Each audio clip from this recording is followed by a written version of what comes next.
Welcome back to another episode of From the Desk. I am your accountant, Samir Moyedin.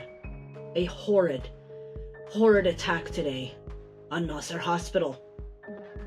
20 people killed, including 5 journalists: Hossam al-Masri, Maryam Abu Daka, Moaz Abu Taha, Mohammed Salama, and Ahmad Abu Aziz.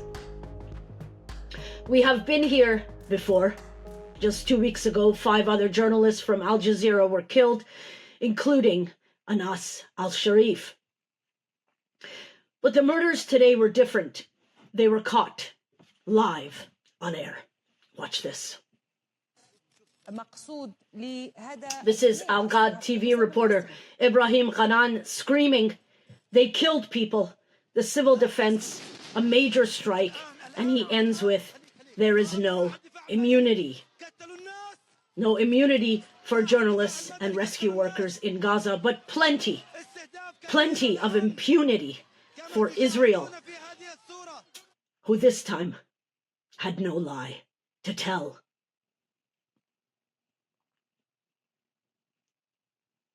That's because these were journalists working for some of the West's biggest media outlets: Reuters, NBC, the Associated Press. All Israel had to say for itself today was what Israel usually has: a statement of remorse, followed with, "We do not target civilians."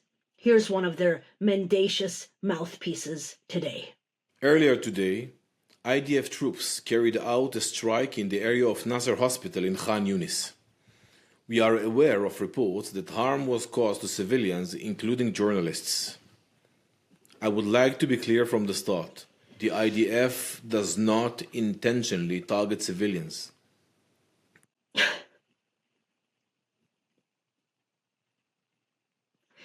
And forgive me for repeating this, I want to vomit in my own mouth, but here is the statement from Prime Minister Benjamin Milikowski Netanyahu's office. Quote, "Israel deeply regrets the tragic mishap that occurred today at the Nasser Hospital in Gaza. Israel values the work of journalists, medical staff, and all civilians. The military authorities are conducting a thorough investigation.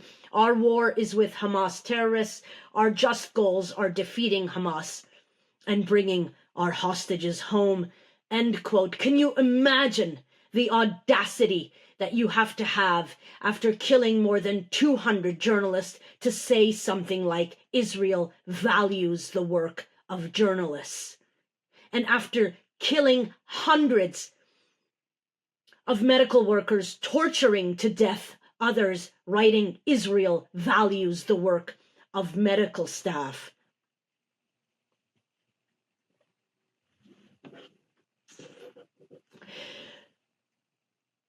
Benjamin Netanyahu's statement is an absolute lie, because we know the details of what happened today. Israel exacted what's called a double tap. This is when you strike once and then wait for others to arrive on the scene and then bomb again in order to cause a mass casualty event, which is exactly what they did. Israel did this on purpose.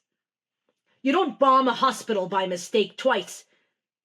We also know this was an absolute lie because journalists themselves had actually documented a drone surveilling them an hour before the first strike.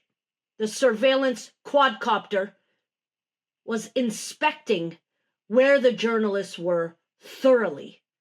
They knew journalists were there when they bombed them twice.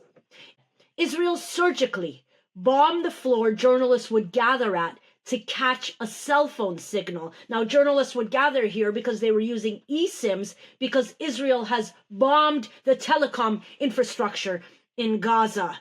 So they go to high-rise buildings or the roofs of hospitals to catch a signal from Israeli telecom towers.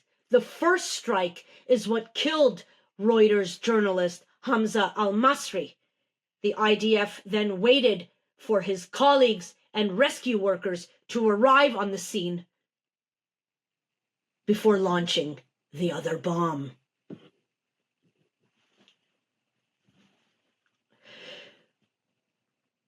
Al-Masri was killed in that first strike because he had a live feed going for Reuters. Israel killed Al-Masri. The second strike came, as I said, when rescue workers and journalists came to the scene to document. One of the other journalists killed today is 33-year-old Mariam Abu Dhaka.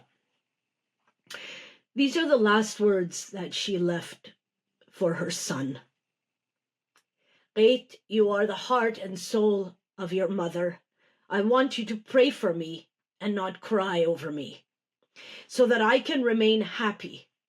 I want you to raise my head high, to work hard, excel, and be capable. I want you to become successful, my beloved. I want, my dear, that you don't forget me. I used to do everything just to make you happy, to keep you joyful and comfortable, and to provide everything for you. When you grow up, get married, and have a daughter, name her Miriam after me.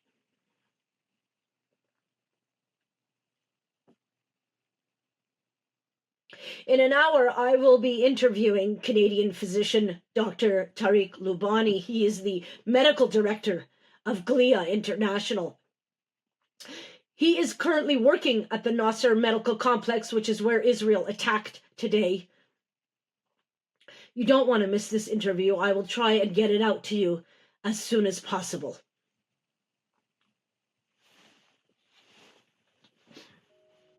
As always, we ask that you support the work we do. Please head on over to patreon.com/onthelinemedia.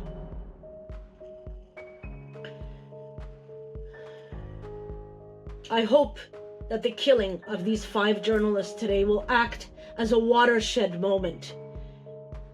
Israeli impunity and its treacherous, lecherous killing of journalists in Gaza must come to an end.